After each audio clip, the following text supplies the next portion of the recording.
Good evening दोस्तों, structure RS में आपका स्वागत है। तो दोस्तों, आज के न्यूज़पेपर में एग्जाम गाइड एनालिसिस के क्वेश्चन नहीं आए थे, तो मैंने सोचा कि आज एक नए टॉपिक के बारे में आपके साथ चर्चा कर ली जाए। तो आज अपन इस टॉपिक में चर्चा करेंगे राजस्थान का जो आर्ट एंड कल्चर है, उसका एक टॉपिक है राजस्थान की हस्तकलाएं। तो राजस्थान की जो प्रमुख हस्तकलाएं हैं, जैसे मिट्टी के क्षेत्र में कपड़े पर जो हस्तकलाएं की जाती हैं, जैसे एक कपड़े में सांगानेरी प्रिंट होगी, बगरू प्रिंट हो गई, छपाई हो गई, साथ ही धातु जो प्रिंटिंग होती है, मीनाकारी होती है। जो इसके अलावा जो मिट्टी की जो हस्तकलाएं हैं, जैसे कि टेराकोटा और और भी बहुत सारी चीजें हैं हस्तकला में जो शामिल होते हैं, उनके बारे में अपन इस लेक्चर में चर्चा करेंगे। ठीक है, तो आगे बढ़ने से पहले आप इस लेक्चर को लाइक एंड सब्सक्राइबर कर दीजिए। तो शुरू करते हैं आज के। मैं बता दूं आपको कि आज इस वीडियो में अपन जो मिट्टी से बनी हुई राजस्थान की हस्तकलाएं हैं, उनके बारे में चर्चा करेंगे। तो सबसे पहले अपन जानेंगे ब्लू पोट्री के बारे में। दोस्तों, ब्लू पोट्री है वो चीनी मिट्टी का जो बर्तन होता है, उसमें नीले रंग की एक कला की जाती है, उसे ब्लू पोट्री कहते हैं।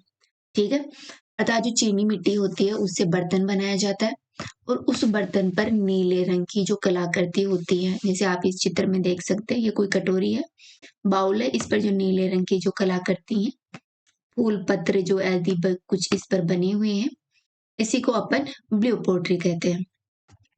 दोस्तों ध्यान रखना, राजस्थान में ब्लू पोट्री की शुरुआत है वो महाराजा राम सिंह ने की थी। किसने की थी ब्लू पोट्री की शुरुआत? महाराजा राम सिंह ने की थी। ब्लू पोट्री का जो उद्भव हुआ था वो चीन और फारस में हुआ था, अर्थात यह कला है वो भारत में मुगल काल के समय आई थी, चीन और फारस से। अर्थात यह कला है वो विदेशी कला है। और जो मुगल शासन था मध्य भारत में, जब दिल्ली पर अपने भारत में मुगल जो मुस्लिम राजवंश था उसकी हुकूमत थी, उस दौरान जो ये ब्लू पोट्री है, जो कि एक बहुत अद्भुत कला है, इसका जो आगमन हुआ था वो भारत में हुआ था। यह कहां से आई थी? पर्सिया से भारत में आई थी। दोस्तों दिल्ली के कलाकार थे, ब्लू पोट्री के बहुत ही बड़े कलाकार थे, जिसका नाम था भोला। ठीक है, भोला से राजस्थान के दो कलाकार थे, चूड़ामन और कालू कुम्हार। तो चूड़ामन और कालू कुम्हार है वो जयपुर के रहने वाले थे। इन्होंने जो दिल्ली के जो कलाकार हैं भोला, उनसे यह कला सीखी और राजस्थान में इसका प्रचार प्रसार किया, खास तौर पर अपने जयपुर में। दोस्तों सबसे इम्पोर्टेंट बात है कि इसमें जयपुर में कौन लेकर आया था ब्लू पोट्री को? तो जयपुर में जो जयपुर के राजा थे सवाई मान सिंह, राजा मान सिंह, वो पर्सिया अर्थात उस समय जो ईरान था, ईरान को प्राचीन जो मध्यकाल में पर्सिया के नाम से जाना जाता है, तो पर्सिया से जो मान सिंह थे वो इस कला को जयपुर लेकर आए थे। ध्यान रखना, इसमें मुख्य रूप से नीला, हरा, मटियाला और जो तांबाई रंग है उनका प्रमुख रूप से प्रयोग किया जाता है। ठीक है, ब्लू पोट्री जब की जाती है बर्तनों के ऊपर, तो इसमें का जो गोल बनाया जाता है ब्लू पोट्री करने के लिए, तो इस गोल में दोस्तों हरा कांच, कथीर साजी, क्वार्टज पाउडर, मुल्तानी मिट्टी आदि का मिश्रण किया जाता है और ब्लू पोट्री का चित्रांकन किया जाता है। दोस्तों ब्लू पोट्री के प्रमुख कलाकारों के बारे में बात करें तो सबसे प्रसिद्ध कलाकार है वो करपाल सिंह शेखावत है। ठीक है, it is very important, Karpal Singh Shekhawat के बारे में पूछ लिया जाता है। ये ब्लू पोट्री के प्रमुख कलाकार हैं। ठीक है, इन्हें दोस्तों पद्मश्री सम्मान से भी सम्मानित किया गया था।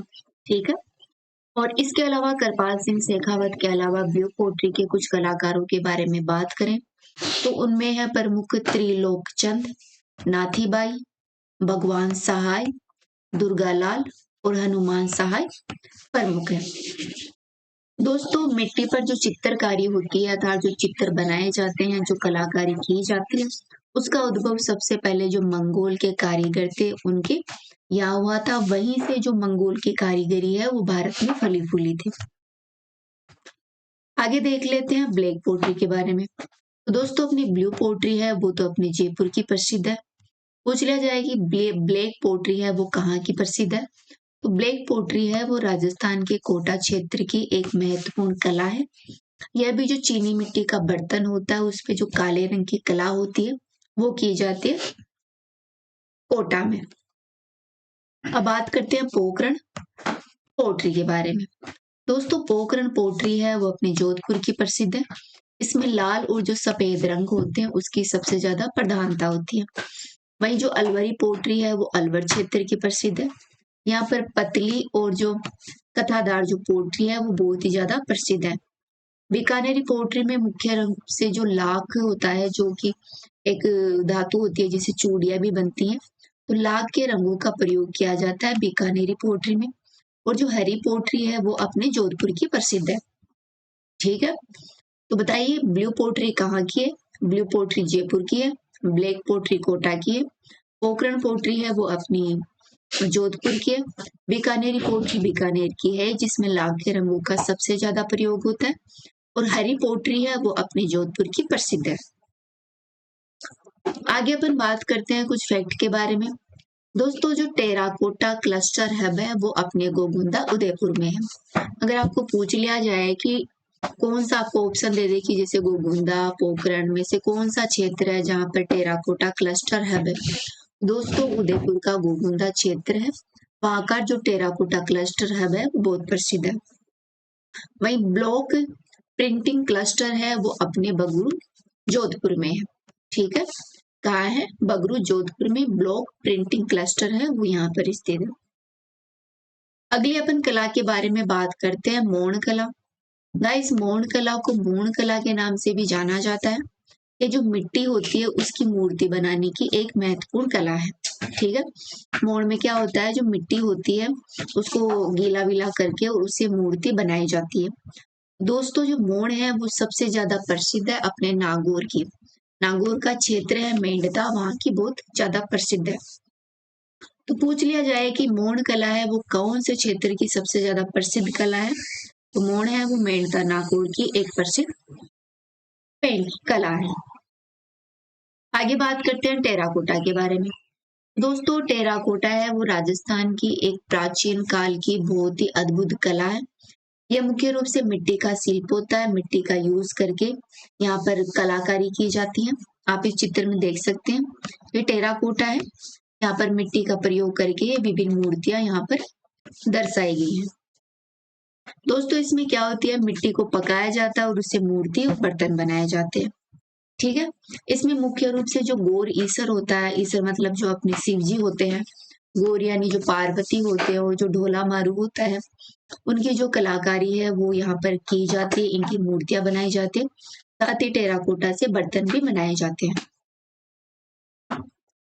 दोस्तों एक बहुत ही प्रसिद्ध टेराकोटा कला है नाथद्वारा की जो कि राजसमंद की प्रसिद्ध है। उसका नाम है मोलेला कला।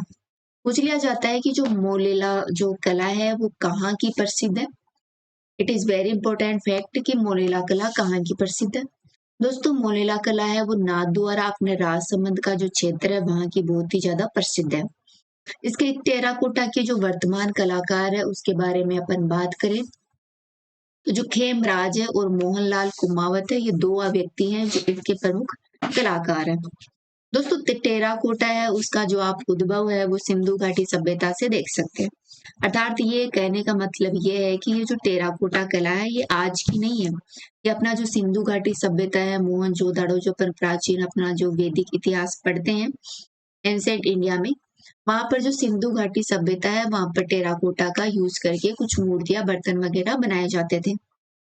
उसी का कुछ विकसित रूप है वर्तमान की टेराकोटा कला।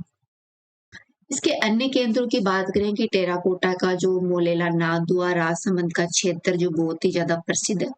इसके अलावा और भी जो क्षेत्र हैं इसके प्रसिद्ध क्षेत्र है टेराकोटा के, उसमें नागौर, हरजी जालोर का क्षेत्र और बडोपल है वो हनुमानगढ़ का क्षेत्र है जो कि टेराकोटा के लिए बहुत ही प्रसिद्ध है। दोस्तों एक टेराकोटा है अलवर की जिसे पेपर टेराकोटा के नाम से जाना जाता है।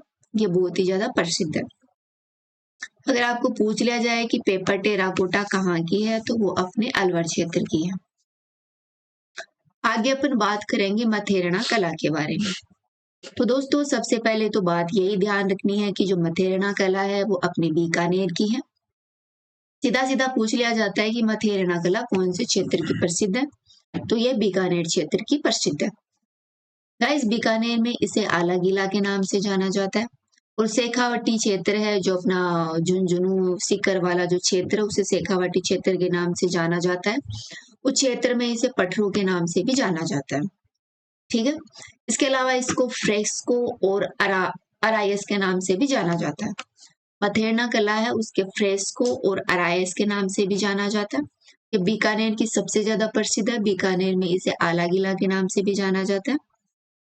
दोस्तों इसमें क्या होता है, जो मिट्टी के बर्तन होते हैं उन पर चित्रकारी की जाती है। जो प्लस्तर होता है उसको गीला करके और जो बर्तन होते हैं उस पर इसका चित्रकारी की जाती है मोथेरना कला में। दोस्तों ध्यान रखना, जो जैनी लोग हैं उनका जो भित्ति चित्रण किया जाता है वो मोथेरना कला का बहुत बड़ा एग्जाम्पल है। भित्ति चित्र वो होते हैं जो दीवार होती है, दीवार पर जो चित्र बनाए जाते हैं उसको भित्ति चित्र कहते हैं। तो जो जैन धर्म है उनमें जो भित्ति चित्रण किया गया है वो मोथेरना कला के जरिए किया गया है। इसके अलावा इस कला में मूर्तियों का भी बहुत सारा निर्माण किया गया है मिट्टी के माध्यम से, मोथेरना कला की टाइपिंग के जरिए।